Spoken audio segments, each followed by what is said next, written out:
Kita semua kan pernah ya duduk di ruang kelas, tapi pernah nggak sih Anda berhenti sejenak dan mikir, apa ya yang bikin satu pengalaman belajar itu nempel banget di kepala, sementara yang lainnya, ya gitu deh, lewat aja?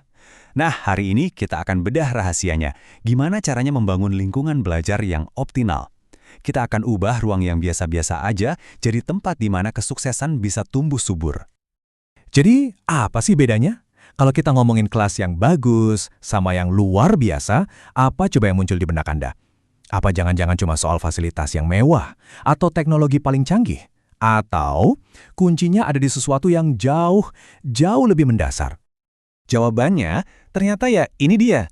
Semuanya kembali ke lingkungan belajarnya. Inilah fondasi yang nggak kelihatan, tapi justru inilah yang menentukan segalanya. Mulai dari cara siswa berinteraksi, cara mereka berpikir, dan pada akhirnya, cara mereka berkembang. Oke, kita mulai dari pucuk pimpinannya. Kenapa? Karena lingkungan belajar yang hebat itu nggak muncul tiba-tiba. Lingkungan itu dirancang, dibangun dengan sengaja, dan arsitek utamanya ya kepemimpinan di sekolah itu. Nah, disinilah sering ada pergeseran paradigma yang penting banget. Tantangan terbesar seorang kepala sekolah itu ternyata bukan soal administrasi atau bahkan ngajar langsung. Bukan. Tugas utama mereka adalah menjadi pemberdaya. Misi mereka itu memberdayakan para guru, membekali mereka untuk bisa membangun sebuah ekosistem di mana setiap murid, tanpa terkecuali, merasa suara mereka itu penting, didengar, dan dihargai. Terus, kalau guru sudah diberdayakan, apa yang lahir dari situ?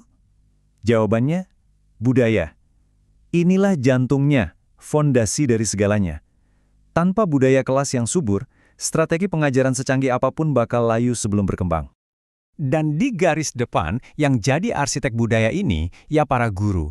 Tugas mereka itu bukan cuma transfer materi loh, tapi secara aktif merancang aturan main di kelas. Mereka mendorong semua murid untuk ikut bicara, mengubah suasana kompetisi jadi kolaborasi.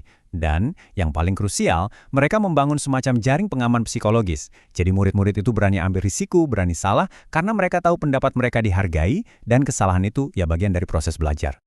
Nah, ini dia inti perubahan mindsetnya. Di lingkungan belajar terbaik, pertanyaan itu justru lebih berharga daripada jawaban.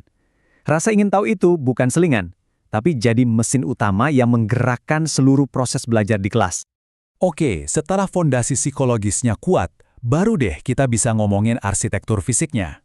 Gimana caranya kita merancang ruang kelas, baik itu ruang fisik maupun virtual, supaya bisa memperkuat budaya yang tadi sudah kita bangun. Coba dipikirin ini, ruang kelas itu bukan sekedar kotak tempat kita menaruh meja dan kursi.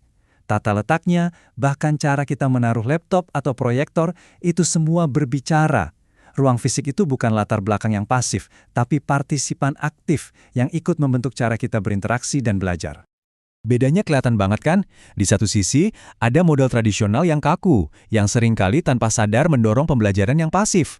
Tapi di sisi lain, ada ruang kelas yang fleksibel. Ruangan ini jadi katalis. Ruangan ini seolah-olah mengundang untuk bergerak, berdiskusi, dan berkolaborasi. Ruangan ini memberi sinyal ke murid bahwa belajar itu proses yang aktif, proses eksplorasi, bukan cuma duduk diam menerima informasi. Dan inti dari semua fleksibilitas ini adalah pilihan. Ketika siswa diberi pilihan, misalnya, mau belajar dengan cara apa, mau kerja kelompok sama siapa, atau mau mengerjakan proyek apa, sesuatu yang ajaib terjadi. Mereka jadi punya rasa memiliki terhadap proses belajar mereka. Belajar bukan lagi sesuatu yang dilakukan kepada mereka, tapi sesuatu yang mereka miliki. Nah, rasa kepemilikan inilah yang menyalakan api motivasi dari dalam diri mereka sendiri. Oke, jadi kalau kita satukan semua elemen ini, kepemimpinan yang memberdayakan, budaya yang positif, dan desain ruang yang fleksibel, wujudnya dalam praktek sehari-hari itu kayak gimana sih? Yuk kita lihat cetak birunya. Cetak biru ini punya beberapa ciri khas. Pertama, kelasnya itu penuh dengan pertanyaan. Murid-murid jadi detektif, bukan cuma pendengar pasif. Kedua, model belajarnya bervariasi, disesuaikan dengan kebutuhan tiap anak. Ketiga, pembelajarannya selalu nyambung ke dunia nyata. Mereka belajar bukan cuma tentang sesuatu, tapi untuk melakukan sesuatu. Dan yang nggak kalah penting, penilaiannya transparan. Murid bukan lagi objek yang dinilai, tapi jadi mitra yang ikut menetapkan tujuan dan memantau kemajuan mereka sendiri. Setelah kita melihat semua ini, kita sampai pada pertanyaan paling mendasar. Terus kenapa? Kenapa semua ini penting banget? Apa sih tujuan akhir dari semua upaya ini? Jawabannya sederhana. Tujuannya adalah untuk membuka potensi setiap anak secara maksimal. Dengan merancang lingkungan yang mendukung sekaligus menantang ini, kita itu gak cuma naikin nilai ujian loh, kita sedang membentuk pembelajar seumur hidup. Individu yang cakap, percaya diri, dan siap menghadapi tantangan apapun di masa depan. Inilah hasil belajar yang sesungguhnya. Nah, sebagai penutup, saya mau kasih Anda satu tantangan kecil. Nggak peduli Anda seorang kepala sekolah, guru, atau orang tua, coba deh pikirkan sejenak. Apa satu langkah kecil yang bisa Anda lakukan besok pagi untuk membuat lingkungan belajar di sekitar Anda jadi sedikit lebih baik, sedikit lebih optimal? Karena perubahan besar itu selalu dimulai dari satu langkah kecil.